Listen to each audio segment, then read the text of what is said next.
En la ciudad de Cafarnaúm, el sábado entró Jesús en la sinagoga a enseñar. Estaban asombrados de su enseñanza porque les enseñaba con autoridad y no como los escribas. Había precisamente en su sinagoga un hombre que tenía un espíritu inmundo y se puso a gritar: ¿Qué tenemos que ver nosotros contigo, Jesús Nazareno? ¿Has venido a acabar con nosotros? Sé quién eres, el Santo de Dios. Jesús lo increpó: cállate y sal de él. El espíritu inmundo lo retorció violentamente y dando un grito muy fuerte salió de él. Todos se preguntaron estupefactos: ¿qué es esto? ¿Una enseñanza nueva expuesta con autoridad? Incluso manda a los espíritus inmundos y lo obedecen. Su fama se extendió enseguida por todas partes, alcanzando la comarca entera de Galilea. Palabra del Señor. Gloria a ti, Señor Jesús. Varias enseñanzas importantes en este fragmento del Evangelio de San Marcos.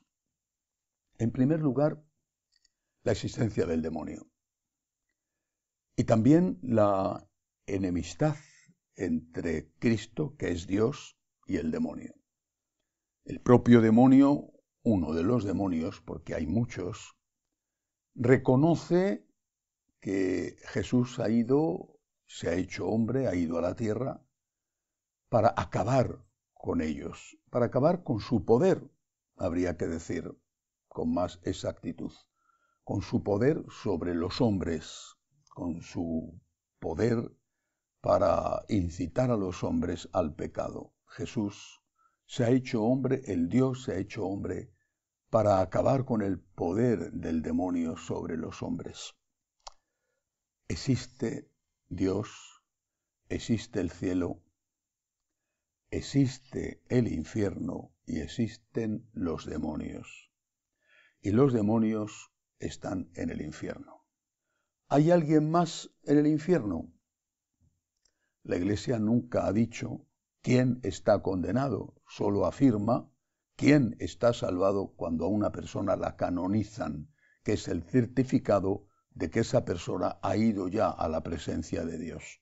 Pero nunca ha dicho esta persona, por criminal que sea, está en el infierno.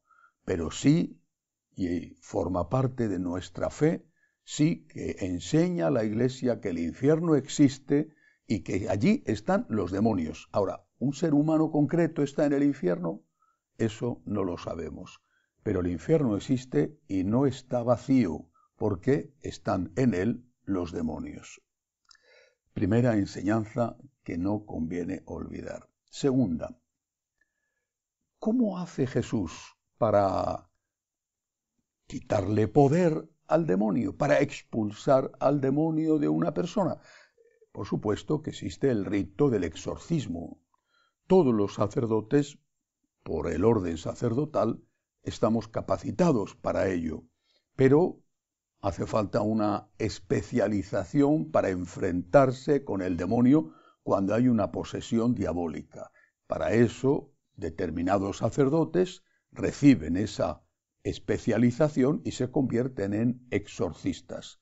Muchos de los poseídos en realidad no son tales, tienen algún problema de tipo psicológico, psiquiátrico, pero ciertamente las posesiones diabólicas existen y además hay que tomárselas muy en serio y hay que acudir no a un embaucador, sino que hay que acudir a un sacerdote acreditado como tal, como exorcista por la diócesis.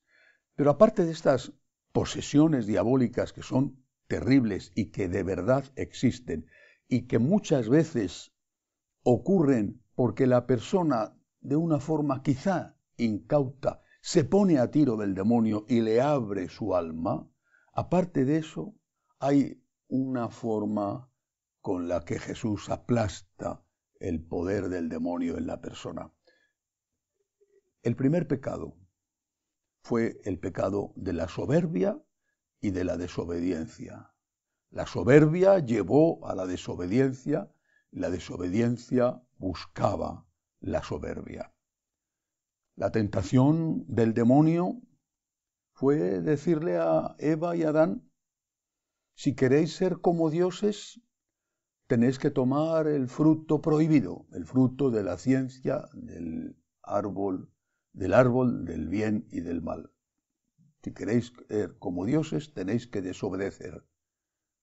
¿Queréis ser dioses? Soberbia. Tenéis que desobedecer comiendo ese fruto prohibido. La soberbia es el pecado originante, el que origina todos los demás pecados. Por eso el Señor, para poder expulsar el demonio de nuestra alma, lo que hace en primer lugar es ayudarnos a vencer el pecado de la soberbia. Y en eso la Santísima Virgen María, la humilde, la que quiso ser solo la esclava del Señor, es la gran colaboradora de Dios. ¿Cómo hacer para, si no suprimir del todo la soberbia, al menos irla rebajando, irla dando pequeñas derrotas hasta que desaparezca? ¿Cómo hacer? La primera cosa que hay que hacer es darse cuenta de que no somos dioses. Darse cuenta de que no lo somos y por lo tanto actuar como seres humanos y no como dioses o diosecillos. No podemos ser el centro de todo, no podemos ser el centro de nuestra casa o el centro de nuestro trabajo, el centro. Eso es egoísmo, eso es soberbia. Querer tener siempre la razón, no escuchar, no tener en cuenta que el otro tiene sentimientos, una libertad, unos derechos. Utilizar al otro en función de tus propios fines. Si a ti te interesa, esa persona está contigo, y si deja de interesarte, la separas de tu lado. Todo eso son manifestaciones de la soberbia. Después hay otras manifestaciones externas que están ligadas al carácter, el mal temperamento, los arranques de ira, a veces que pueden ser incluso violentos o al menos ofensivos verbalmente. Son manifestaciones de la soberbia. Pero hay una soberbia más profunda, que quizá no es tan evidente o tan llamativa como esas explosiones de ira. Me refiero a la soberbia de aquel que se considera el centro del universo o el centro de su familia y que quiere que todo gire a su alrededor, que todo se haga como a él le parece, que es incapaz de escuchar, que es incapaz de tener en cuenta no solo las opiniones de los demás, sino incluso los derechos de los demás. No soy Dios. Empecemos por esto. No soy Dios. No quiero serlo. No puedo serlo. Solo Dios es Dios y yo no soy Dios. No te pongas en el centro. Pon a Dios en el centro. No hagas que los demás giren en torno a ti. Por amor a Dios, sírveles tú a ellos. Escúchales. Ponte en su lugar. De esa forma, poco a poco, irá desapareciendo de ti esa soberbia, ese pecado originante.